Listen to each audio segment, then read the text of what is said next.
strategic. I was the first French author in 1988. 31 years ago to write a book called, in French, it's Towards a Strategic HR Management. You know, that was the first book on HR, strategic HR. To be honest, 31 years later, I do see that we are still far from being strategic.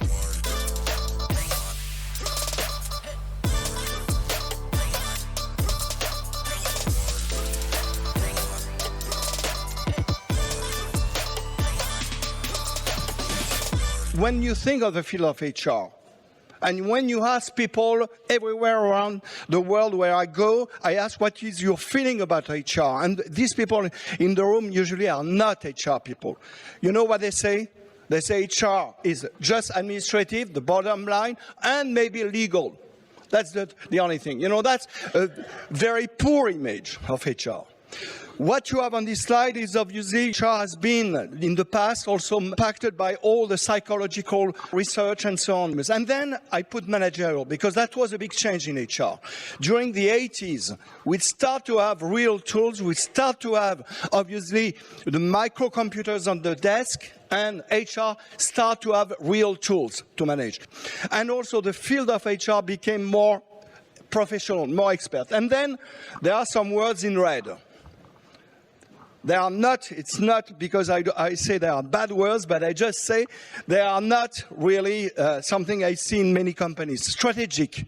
I was the first French author in 1988.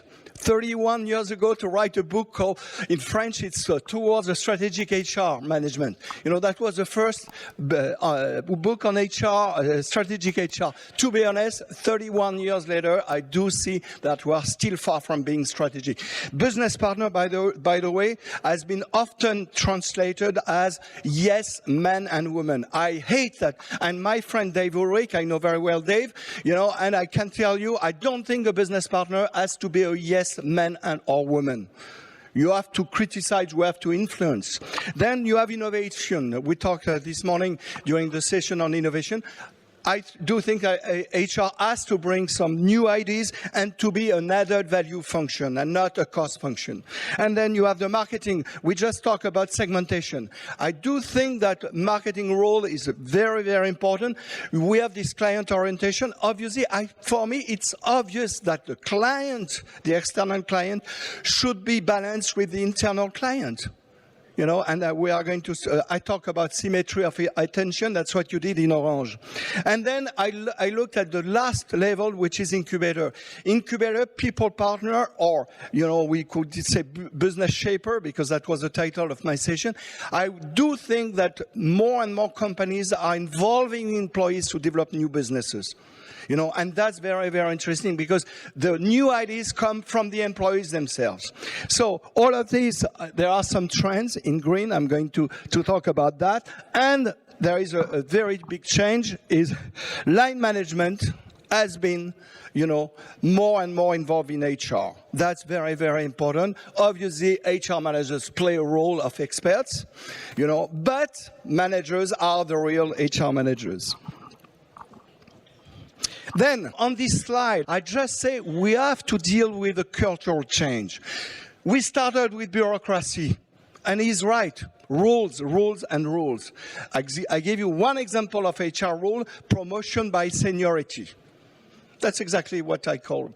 Then lots of companies move to the Japanese model, the clan culture.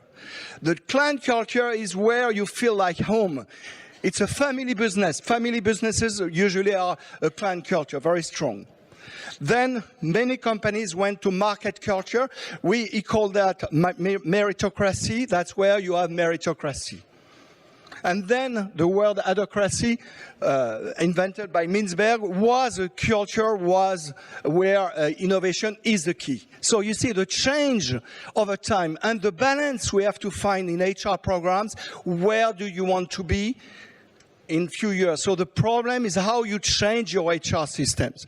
And obviously you have the big change is moving from the bottom to the top. And here we have a change. So now what are the challenges we are talking about? Everybody has been talking about digital. I just remind you a few words. For instance, ubiquity, instantaneity, nomadism. By the way, nomadism, for me, it's not a sign of digital revolution. Remember, all of you, you had a BlackBerry in your pocket in 2001 too. We didn't talk about digital revolution at the time. But I was doing research at HEC. I had a research chair on nomadism. And the only thing I was interested in what these nomad tools, being a nomad is changing the world. And I remember I talked to the head of BlackBerry. You remember the BlackBerry? This tool? The head of France. On radio, I told him this tool is the best I know, but also the most perverse tool. The most perverse. He didn't like the word perverse. I say, what do you say that? And I say, because you give a tool to managers who are obviously already very autocrats, you give them a tool that provide them more autocracy. So you see, we have to be careful with technology. For instance, collaboration, that's what we say. But for me, it's not because you have a social network inside the organization that people are collaborating. What you say, in Orange case, you have been able to develop collaboration. That's good. Then AI. Yeah, AI. I put on the screen the good news for HR. To be honest, I could do exactly the reverse. I think artificial intelligence will help HR tasks, a number of tasks, but you have to be careful. You have to master the technology, exactly what Julian was saying this morning. Then we have the diversity. I do think that diversity is more and more critical, and clearly we have a number of issues regarding, for instance, disability. I just take the example of disability. We are going to have a new law here in France next year, early next year, and this law is going to put even more pressure on companies. Do you know that in this country, companies have to hire 6% of disabled workers? If they are not able to hire, they have to pay. You understand? So that's the only, by the way, diversity issue where you have a quota. Okay? For all other diversity factors, you do. Then you have the secondary, and the key word, the buzzword now is to talk about inclusion. That's good. I mean, for me, there's no problem. That pushes the issue of diversity further. And then on the other side, you have all the CSR issues. What is very interesting on CSR issues is now it becomes an issue. I'm going to just to give you an example. For instance, fair market relations, I do think that we have now many companies that are very, very careful. Because if they don't do what they say, walking the talk, they are going to have a lot of problems with the young graduates of HEC. HEC is the #1 school in France. And so the HEC graduates now don't go to companies that are not CSR oriented. They prefer to work in startups or low-paid jobs and don't go to the... Then you have equity and fairness. I do think, the concept of equity, that was one of the most important concepts I saw in HR 30 years ago. By the way, my association, AGRH, we had last week the 30th anniversary. And that is very interesting to see that the paper was on equity. And then you have globalization, everything around global issues. One thing I see is the trend for companies to be much more regional and no more global. You have a lot of companies doing interesting things. All of you know Southwest. This company is the model of the low cost. Since the beginning, they are hiring people not for hard skills, but for soft skills. Everybody talks about soft skills. This company has been doing it for 45 years. The only hard skills they are careful with is when they hire a pilot. They want somebody to know how to pilot a plane, and also maintenance. So two jobs where they look also at hard skills, but the rest is soft skills. It's very interesting, very flexible. Mondragon is the largest cooperative in the world. It's a Spanish cooperative, more than 80,000, and they are obviously very flexible in roles and structure. They change all the time, and so on. Open Talent, I saw this case last month month in the French HR Congress, the person of AXA talked about the open talent, meaning that they are hiring and managing talent who are not employees of this company. So that's we call, and then empowerment and of individuals. That's the famous case of HCL, and you know who is the CEO of HCL?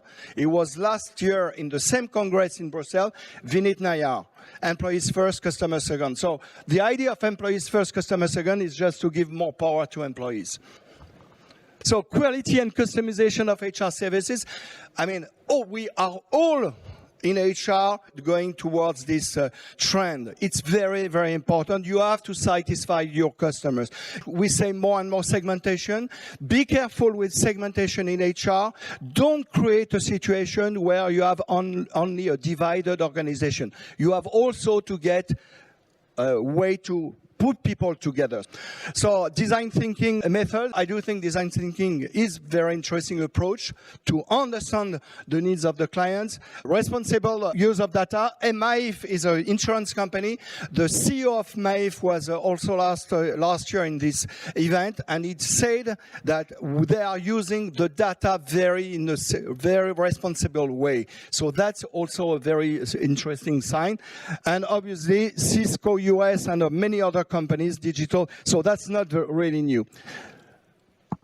Here, I do think that we are more and more dealing with all the stakeholders, you see, and employee brand and employee experience.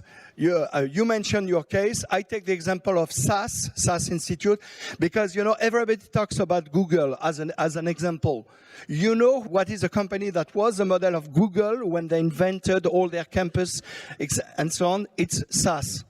SAS is the company of the world that has developed for more than 40 years services to employees, Montessori schools and so on. So you see, this company has invested in the human capital since the beginning. They have 4 times less turnover than their competitors. So you see, everybody talks about human capital is number one, issue. This company is doing it for 40 years. Preserving organizational culture, I do think that at the end of the day, what is critical is what I call the organizational glue. We have to make HR to play a key role, because if we are going to more and more individualization, as I say, segmentation, you have to put the people together. So I take the example of Nespresso. They rework on their organizational value, including all the employees. And by the way, digital here is very useful because they use the tool using verbatims. You understand verbatim? Qualitative answers. And they were able to analyze very quickly all these verbatims. Thousands and thousands of verbatims coming from people. Michelin, a French company, the big Thai company, what is interesting with Michelin? It's all culture, new management practices. They are very old, but they are also very new. They talk about responsibilization, and they don't talk about, anything. They talk about empowerment, obviously, but this is very, very interesting. Obviously, management by example, the only thing I know, in management is be just do what you say, and that's it. Whatever. And the last one is HR practices with organizational value. So that is my last slide. The H of HR. My final word would be stay human. Real opportunity for CHROs. I would say that in the recent past, we are focused too much on processes, on tools, on very interesting tools. I am not criticizing the tools. I'm just saying we need both to have the tools, but we have to keep this humanity. We have a very interesting example now of what it's called a purpose-driven corporation, certified B corporation. So at the end of the day, I would say that trend for CHRO, you have a clear development of a clear comprehensive view answering the why question. Stronger involvement in corporate governance, including boards. Long term, the issue of time is very important.